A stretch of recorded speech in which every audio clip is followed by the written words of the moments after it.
The third and final approach to value is the cost approach. Now, I will tell you, this is the one that's probably the least preferred approach to value when you're trying to figure out the value of something.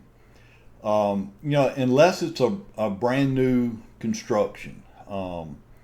If it's new construction, cost approach is probably pretty good. But outside of that, again, would be the least preferred method. But I would keep in mind, in case you're asked, what type property would be best for the cost approach, and I would say new construction. That's what you might be looking for there. Now, when it comes to the cost approach, now there's a lot of stuff that goes into this approach to value. We're not appraisers, not going to try to teach you to be an appraiser, at least not in this course. So we're not going to get into a lot of the weeds that would be necessary to do this approach. Obviously, this is not something as a real estate agent you're going to do.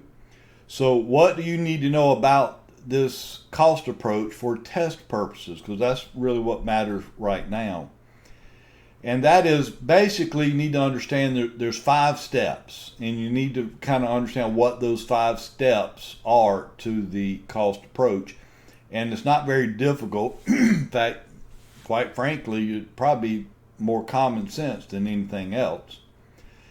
But let's look. You see the 5 steps listed here. And you see step 1 is we have to estimate the value of the land. Okay, as if nothing was on the land. So how much would just the land be worth? You'd have to do an analysis to determine that, right? But that would be the first step.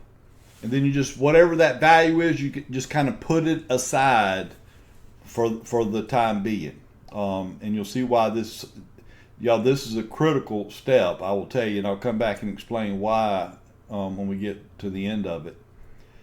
But then the second step is now we have to consider, well, how much does it cost to build this? Let's say I'm appraising a house. In fact, let's just make this a little bit more interesting. Say I'm actually appraising an historic property. There's a lot of historic value to it. Now, obviously, the house is there, and let's say it's 100, 150 years old. So the house is there, so it's not like I'm actually building another house. I'm just trying to figure out what would it cost to build this house today, right? Now, when you're trying to figure this cost out, there's a couple of ways you could look at this. Either you could determine the cost to rebuild either by replacement, we'll call replacement value, or replacement cost, or reproduction cost. And I will tell you, that's a big deal. That's a big decision, if an appraiser is doing this. That's a big decision to determine are we going to use replacement or reproduction cost. Because here's why that matters. Again, say this is an older historic home. If we decided to use the replacement cost, actually let's look at reproduction first. To use reproduction cost, that means we're going to try to build this house today, but using the exact same material that was used in that house 100, 150 years ago when it was initially built. That's reproduction. Or we could look at the replacement cost, which means we're going to find out how much would it cost to build it today.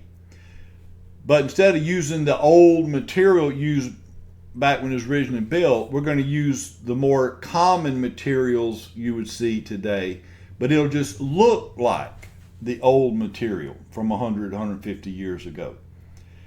So based on that definition of replacement and reproduction, which one do you think would cost more to do? I will tell you, if it's a house like a historic property, that reproduction is going to be very expensive. Because even if you could find the material they used 100, 150 years ago, I can assure you it's going to cost a lot more money. So to try to build the house today using the exact same materials from 100 years ago, that's going to cost a whole lot more. Because I could go find material today that's more commonly used today to build the house, even though it will look like, you can probably find material that'll look like the old stuff. It's just not the old stuff. Well, that's that's a lot more inexpensive than using the exact material. So, given that information, which do you think, and again, so I'm appraising a 100-year-old historic home. Which one do you think we should use? Replacement or reproduction? And I will tell you, in a situation like this, you would probably want to go with the reproduction cost, because that's where the value is in that particular home, right? It's certainly not the layout of the house. Typically, when they built houses 100 years ago, that is not the kind of layout or floor plan people are looking for today. Nowadays, when buyers are looking for a house, they want wide open. They want open floor plan. It seems like every time I show a house to a buyer today, the most common question you get once we get in and start looking, well, do you think we'll be able to take this wall out? And can we take that wall out? That's like, we don't want any walls inside the house. And that's fine. Everybody wants a wide open floor plan. You go into a house built 100 years ago, you're going to feel like you're in a maze, right? They got like narrow hallways, and everywhere you turn, there's a different room. There's nothing open about these older homes. So where's the value in an older, historic, 100-year-old property? It's in the material they used to build it. That's where the value is. So in a situation like that, I would say you'd probably want to use the reproduction cost versus replacement. Excuse me. Now, if you're appraising my house today, where I live, obviously it's not an older historic home, probably 30, 40 years old, but it really wouldn't matter whether you use reproduction or replacement, because at the end of the day, it's still going to be the same cheap material is what my house was built out of. So it really wouldn't matter. So when one would be making that decision, it depends on the property. Okay, you got an older historic type property, you probably want to go reproduction. Otherwise, replacement is certainly going to be the most common. I'd say 95% of the time or more. So anyway, so we got to figure out what would it cost if we had to build this house today. And then you come up with that number, whatever that number would be. Well, now here's the problem. Whatever cost you come up with, that's if that house was brand new. That's what it would cost to build it new today, right? Well, the house is not new. It's 20 years old or 30 years old or 50, however old it is, there's going to be wear and tear. There's things that will need to be depreciated from that cost new, right?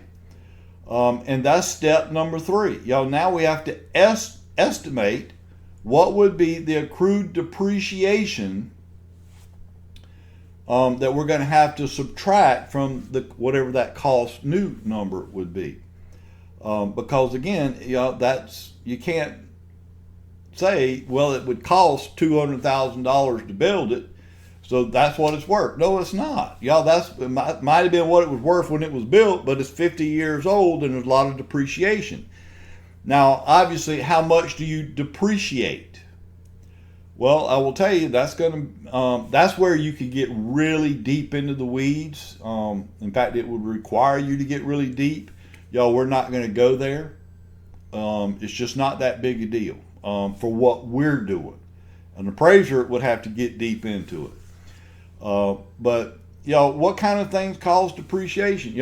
I mean, they're going to, the appraiser and even as a real estate agent, there are some kind of common sense things you need to be taking a look at. Is the roof leaking or is it not leaking? Is the floor worn out? Or do you walk in and you see where the bathrooms have been recently updated? The kitchen's been updated. Maybe now, and they got a new roof. They got put in a new heating and air. You got to kind of pay attention to those kind of things. Because I'm telling you, if you got two houses side by side that are identical, and one house has got all these updates, new roof, new heating and air, and the other house doesn't have any of that, I'm telling you, you're going to depreciate a lot more from the house that has not been updated or maintained properly, right? So, so you'd have to consider what that depreciation would be. And then whatever we decide the depreciation amount is, or at least what the appraiser would come up with, then step 4 is, you got to subtract whatever that depreciation is from the cost new, right?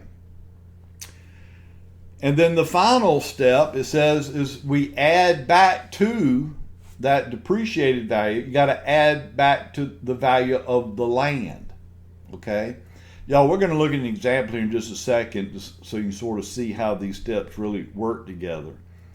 But one other thing I want to cover before we look at the example on how the cost approach really works. You notice, again, going back to number 1, where it talks about estimating the value of the land. Why do you suppose that's important? Why do you think that matters? Well, I will tell you. And I would remember this. If you don't remember anything else about the cost approach, you better remember this. You can never depreciate land. Land cannot be depreciated. It does not depreciate. So that's why we got to separate the value of the land separately from the value of the building or any buildings that might be on it. You can depreciate from the building value, right? But you cannot depreciate land. So that's always the first step. Figure out what the value of the land is and separate that. You got to separate that from the value of the building.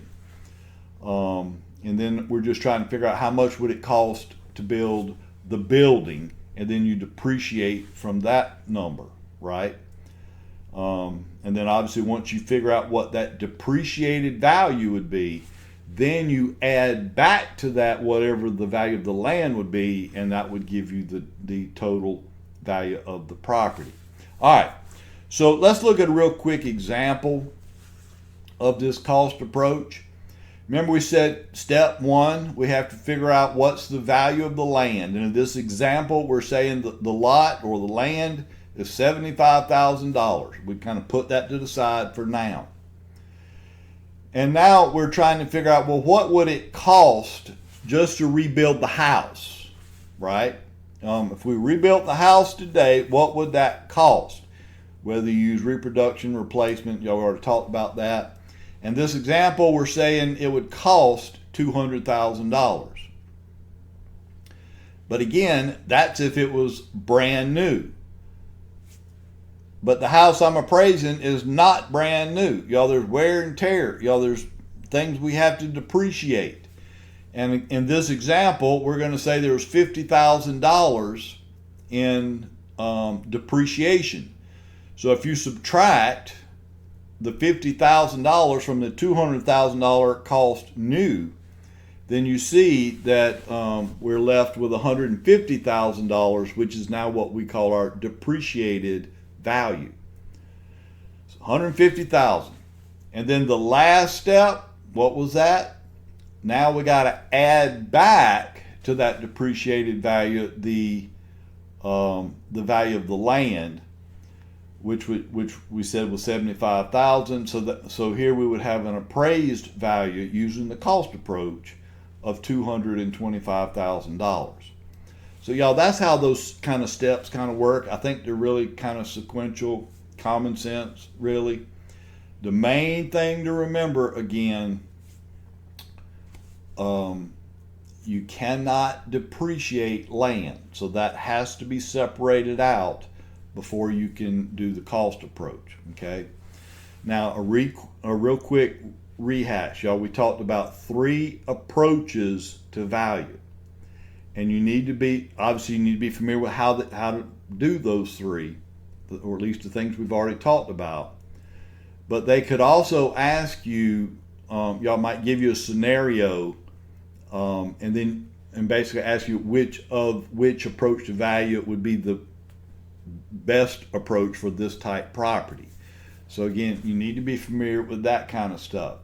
Y'all, if you've just got a residential home, y'all, a typical house that somebody just wanting to sell, they're moving away, typically sales comparison. Y'all, that's the most useful way for a broker to assist their seller in determining a sales price. Okay, y'all, in fact, they could ask you that question. Which approach to value would be the most useful method for a real estate agent or a real estate broker to assist the seller? Y'all, that's sales comparison. Now, if it's a property that produces income, if it's an income producing property, then obviously the best would be the income approach, right? Doesn't mean you can't also do sales comparison, and you may even and obviously you could even do cost approach. So if it's an income producing property, you could do all 3. And I will tell you, typically an appraiser will do all 3, and see, where the value comes out with each approach. Now, I will tell you, they're going to likely give the most weight, y'all, to an income producing property to the income approach. Y'all, that's typically going to get the most weight when trying to estimate the value. But then, y'all, here's one that they do like to ask about. Y'all, what if you have a unique property? Y'all, for example, and you don't see these very often, which is why it might be considered unique. But what if they decided to sell the post office? If we're trying to figure out the value of a post office, which approach to value might be the best?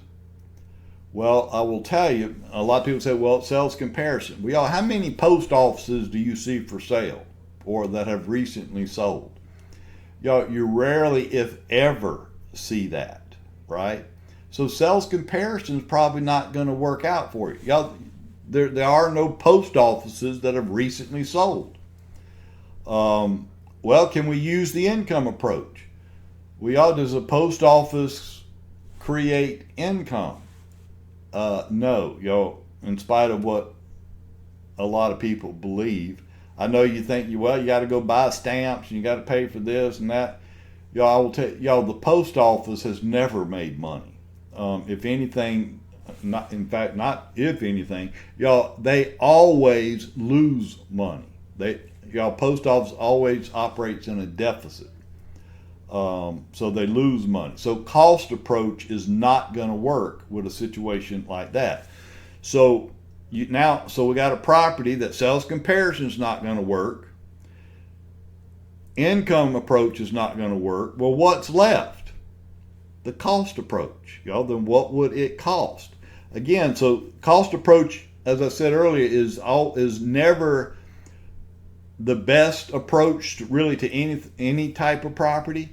But sometimes you may have a property where you can't, if it doesn't produce income and it's just a very unique property, there's nothing like it that has sold, then you may have to be, the only other recourse is the cost approach. So we would go ahead and go with that. So cost approach, remember, we'd use it for like new construction, and if it's a very unique property that you just don't see for sale or that have sold in a while. All right, so those are your approaches to value.